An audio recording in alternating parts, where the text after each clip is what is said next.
बिस्मिल्लाहिर्रहमानिर्रहीम। अल्लाह ताला के फ़ज़ल करम और शुक्र के बाद आज की गुफ्तगू का आगाज़ करते हैं। मैं हूं काशिफ़ अहमद, आपकी खिदमत में आम आदमी की बात के साथ हाज़िर। आज का दिन बहुत अहम तरीन दिन था, पाकिस्तान की सियासत के लिए भी और पाकिस्तान की अदालत के लिए भी। एक बहुत बड़ा बुंचाल आज पाकिस्तान की सियासत में भी आया हुआ था और पाकिस्तान की अदालत में भी आया हुआ था, और जब इसका रिज़ल्ट आएगा तब भी सियासत में बहुत बड़ा बुंचाल आएगा और अदालत में भी बहुत बड़ा बुंचाल आएगा, इसमें कोई शक नहीं। जिस तरह के हालात चल रहे हैं, जो खबरें मिल रही हैं, उससे यही ज़ाहिर होगा कि मामला थमेंगे नहीं, रुकेंगे नहीं, आगे बढ़ेंगे। बहुत बड़ी बड़ी अपडेट्स हैं और आपको मिल भी चुकी होंगी। बहुत सारे दोस्त ऐसे हैं जो इसके हवाले से आपको लाइव अपडेट दे रहे होंगे, बहुत करीब की खबरें वो आपको बता रहे होंगे। मैं इस मामले में बात नहीं करूँगा, ये बातें सब लोग कर रहे हैं, तो मैंने कहा कुछ मुख्तलिफ होना चाहिए। आप सुबह से यही खबरें सुनकर परेशान हो चुके होंगे कि क्या होने जा रहा है, क्योंकि जिस तरह के हालात अदालत में चल रहे हैं, जिस तरह की तकसीम अदालत में नज़र आ रही है और जिस तरह के हालात सियासत में चल रहे हैं और जिस तरह की तकसीम सियासत में नज़र आ रही है, बंदा परेशान हो जाता है। यकीन करें कि आम आदमी भी परेशान हो गया कि अब वो करे क्या, सोचे क्या, उसका बनेगा क्या, पाकिस्तान का आने वाला फ्यूचर होगा क्या। तो मैंने कहा अगर यही खबरें मैं भी आपको बता दूंगा तो मज़ीद परेशानी का सबब बनेगा, तो कुछ आपको मुख्तलिफ खबरें दूं जिससे हो सकता है कि जहन का सोचने का अंदाज बदल जाए। तो कुछ बड़ी अहम खबरें हैं जो आज आपके साथ शेयर करने जा रहा हूँ। सबसे पहले जवेद चौधरी साहब ने एक कॉलम लिख दिया है पाकिस्तान और सऊदी अरब के रिलेशंस के ऊपर, और आप जानते हैं कि जवेद चौधरी साहब जो है बहुत करीब रहे हैं न्यूट्रल्स के, और अपने आप को वो न्यूट्रल्स ही समझते हैं और ये बावर करवाने की कोशिश करते हैं कि वो न्यूट्रल्स ही हैं, यानी जो बात वो कह रहे हैं वो बहुत ठीक है, अथेंटिक है, उसमें ज़रा बराबर भी शक नहीं हो सकता, करना भी नहीं चाहिए, उनको न्यूट्रल ही समझना चाहिए, इसलिए उनकी बात बिल्कुल सच है। तो उन्होंने आज कॉलम लिख दिया, उस कॉलम के हवाले से कुछ बात करेंगे। तफसीली बात तो नहीं करेंगे कि कॉलम वो मौजूद है, आप उसको पढ़ सकते हैं, लेकिन कुछ बात करेंगे। दूसरा, कासम अली शाह साहब दूसरे उस्ताद हैं, हमारे मोटिवेशनल स्पीकर हैं, हमेशा ये तरगीब देते रहे कि नौजवानों को नौकरी की तरफ नहीं जाना चाहिए, और ख़ुद एक नौकरी की तरफ चले गया और बड़ी खुशी के साथ उन्होंने अल्हम्दुलिल्लाह का टैग लगाकर अपने फेसबुक आईडी के ऊपर, ट्विटर आईडी के ऊपर इस चीज़ को शेयर कर दिया कि वो अलहमरा के 3 साल के लिए चेयरमैन बन गए हैं। लेकिन उनकी ये खुशी दायमी साबित ना हुई, उनके साथ क्या हुआ उसके हवाले से डिस्कस करेंगे। और वो खबर जो मैंने आपको दी थी वो सच साबित हो चुकी है। DG anti corruption Sahel Zafar चट्टा साहब के बारे में उन्होंने अपनी कार्रवाई का आगाज़ कर दिया हुआ है, एक बहुत बड़ी कार्रवाई डाल दी और बहुत सारे नए मुकदमात उन्होंने शुरू कर दिए हैं, उसके हवाले से बात करेंगे। फिर हम बात करेंगे कि आइडियोज़ का सीज़न 2 शुरू होने जा रहा है, किन किन अहम बंदों की आइडियोज़ आने वाली हैं। तो ये सारी बातें थी जो सियासत से और अदलिया से हट कर थी, तो मैंने सोचा आज इन्हीं के हवाले से हम बात करेंगे। सबसे पहले हम बात करते हैं आइडियोज़ के हवाले से। अब इस्लामाबाद के अंदर ये अफवाहें गर्दिश में हैं कि कुछ बहुत अहम लोगों की आइडियोज़ और वीडियोस रिलीज़ होने जा रही हैं, सीज़न 2 लॉन्च होने जा रहा है। बहुत अहम लोग हैं जिनके बारे में ये खबर गर्दिश में है कि उनकी आइडियोज़ भी आने वाली हैं और वीडियोज़ भी आने वाली हैं। कुछ बहुत अहम लोग जो बहुत अहम जगहों के ऊपर मौजूद हैं, हाजिर सर्वस हैं, उनकी आइडियोज़ आने वाली हैं। पाकिस्तान की सियासत में, पाकिस्तान की आइडियो मार्केट में एक नया बुंचाल आने वाला है, सीज़न 2 लॉन्च होने वाला है। तो ये एक इंटरटेनमेंट का सेगमेंट होता है जो इस वक्त पाकिस्तान के अंदर बहुत तेज़ी के साथ अपने सफ़र को आगे बढ़ा रहा है। बड़ा मज़े की चीज़ होती है सियासत की इस कम्प्लेक्सिटी में, ये एक इंटरटेनमेंट का टच बहुत बेहतरीन होता है, इंसान फ्रेश हो जाता है। तो ये नया सीज़न आने वाला है, इससे यकीनन आपको तफरी का मौका मिलेगा, आप एंजॉय करेंगे। तो जमे रहें अपनी सीटों के ऊपर और इंतज़ार कीजिए आइडियो सीज़न 2 का, जिसकी कामयाब रिलीज़ किसी भी वक्त हो सकती है। अब हम बात करते हैं उस दूसरे अहम तरीन टॉपिक के हवाले से। जवेद चौधरी साहब बहुत करीब रहे हैं बाजवा साहब के साथ, यानी न्यूट्रल्स के साथ। बहुत सारी बातें उन्होंने बाजवा साहब की और कुछ बातों के हवाले से उन्हें सुबकी भी महसूस कराई गई, लेकिन उन्होंने की नहीं। अब फिर उन्होंने एक बहुत अहम कॉलम जो है वो लिख डाला पाकिस्तान और सऊदी अरब के रिलेशंस के हवाले से।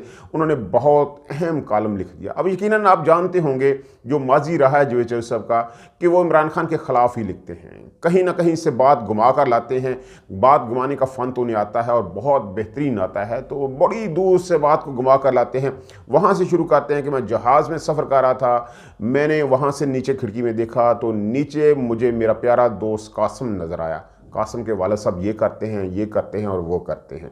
यानी कहानी वहीं से शुरू हो जाती है जहाँ से वो शुरू करना चाहते थे। तो जावेद चौधरी साहब जहाँ से भी कहानी शुरू करें इमरान खान के ऊपर ख़त्म कर देते हैं। इस कॉलम में भी कहानी उन्होंने 2019 से शुरू की, शाह महमूद कुरैशी साहब से शुरू की और इमरान खान के ऊपर ख़त्म कर दी। बड़ी लंबी कहानी है, बड़ी तफसील के साथ पाकिस्तान की और सऊदी अरब की सियासत के ऊपर, खारजा पॉलिसी के ऊपर, रिलेशंस के ऊपर उन्होंने बात की है, बड़ी लंबी बात की है और आखिर में उन्होंने यही नतीजा निकाला है कि सारे फसाद की जड़ इमरान खान थे।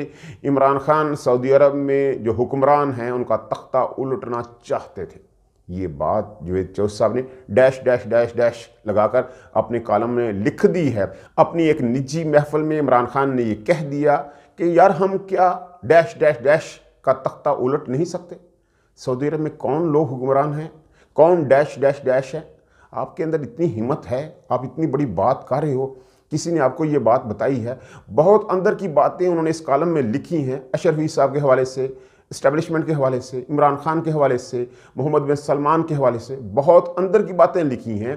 तो आपके अंदर ये हिम्मत होनी चाहिए थी कि आप डैश डैश डैश ना डालते, सऊदी अरब डाल देते, बता देते, आले सऊद लिख देते, बता देते, कौम को बता देते। जब आप इतनी बड़ी बड़ी बातें कौम को बता रहे हैं तो ये भी बता देते कि इमरान खान किन का तख्ता उलटना चाहते थे। आपने क्यों वहाँ डैश डैश डैश डाल दिया? अब क्यों इस मकाम के ऊपर इस तरह की बात करते हो? क्या आपके इस तरह के कॉलम लिखने से पाकिस्तान के और सऊदी अरब के रिलेशन ठीक हो जाएंगे? जो बातें आपने लिखी हैं अगर वो सच हैं तो क्या इससे पाकिस्तान और सऊदी अरब के रिलेशन ठीक हो जाएंगे? आपने पाकिस्तान और सऊदी अरब के रिलेशन ठीक करने के लिए कॉलम लिखा है या सिर्फ इमरान खान को बदनाम करने की एक कोशिश है, जो कोशिशें आप बहुत पहले से करते आ रहे हैं?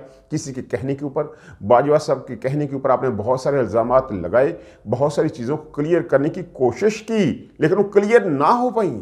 यानी जो कुफ्तें चाहती हैं कि जावेद चौधरी साहब के ज़रिए से इमरान खान को गंदा करें, उसकी कंपेन को रोकें, उसके बयानिए को कमज़ोर करें, वो नाकाम रहेंगी, इसमें कोई शक नहीं, क्योंकि ये बातें रेलिवेंट नहीं है। जो कहानी आप अवाम को सुनाने की कोशिश करें, अवाम इसके ऊपर अब यकीन नहीं करती, अवाम जावेद चौधरी को नहीं जानती, वो उसकी क्रेडिबिलिटी को नहीं मानती।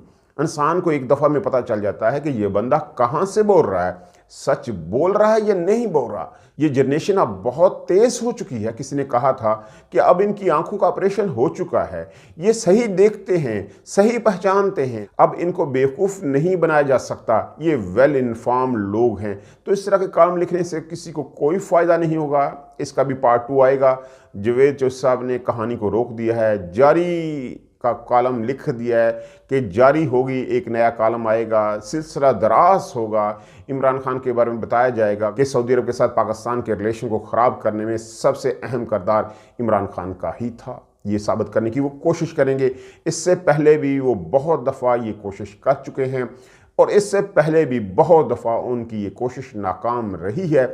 इस दफ़ा भी उनकी ये कोशिश पहले ही की तरह नाकाम रहेगी, इसमें कोई शक नहीं। तो जावेद चौधरी साहब अपने काम के ऊपर लगे हुए हैं। जो काम उन्हें दिया जाता है वो बहुत अच्छे अंदाज में करते हैं, बात को घुमाकर शुरू से शुरू करते हैं और आखिर तक लाने की कोशिश करते हैं, जिसमें नाकाम रहते हैं। तो अब हम कासिम अली शाह साहब की बात करते हैं। एक मोटिवेशनल स्पीकर हैं, सियासत में आने की उनकी ख्वाहिश थी, सियासत में आए, परेशान हुए, ट्रोलिंग हुई। जो पीटीआई के टाइगर्स हैं उन्होंने ट्रोलिंग की, उससे वो बैक फुट के ऊपर गए, फिर फ्रंट फुट के ऊपर आए, नासिर मदनी के साथ आए, उसके बाद यासर शामी के साथ आए, एक प्रेस कॉन्फ्रेंस की, बहुत सारी बातें की, वीडियोस बनाई। मोटिवेशनल स्पीकर्स हैं, कौम को ये बताते हैं कि नौकरी नहीं करनी चाहिए, इस तरह के काम नहीं करने चाहिए, कारोबार करना चाहिए, और वो कारोबार करते हैं। और कारोबार में उन्होंने नौकरी हासिल कर ली। 3 साल का कंट्रैक्ट उन्हें निगरान सेटअप ने दे दिया। अलहमरा की चेयरमैनशिप निगरान सेटअप ने उन्हें दे दी। बहुत खुश थे।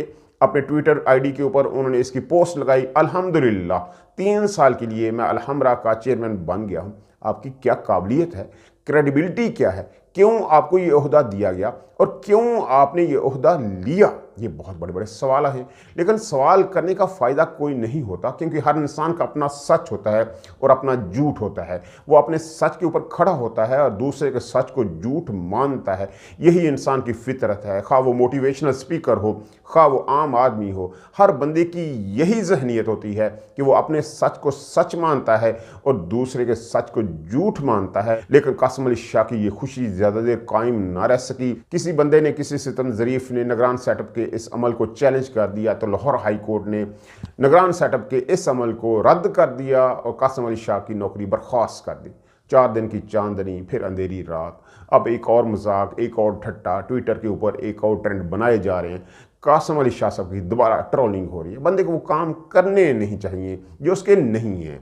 आपके ये काम नहीं है, आप क्यों इस काम में पड़ गए हो? माफ़ी मांग लो, पीछे हट जाओ। आप अच्छे लोग हो, अच्छे काम कर रहे हो, माशरे की मोटिवेशन कर रहे हो, ये काम बहुत अच्छा है। आपने एक फाउंडेशन बनाई हुई है, बहुत अच्छे लोग उसके साथ अटैच हैं।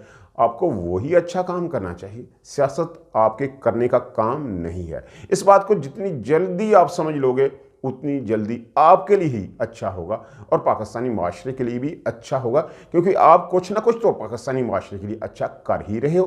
तो वही काम करते रहें जो आपको आता है। ये एक मशवरा है, हो सकता है आप माने, हो सकता है ना माने।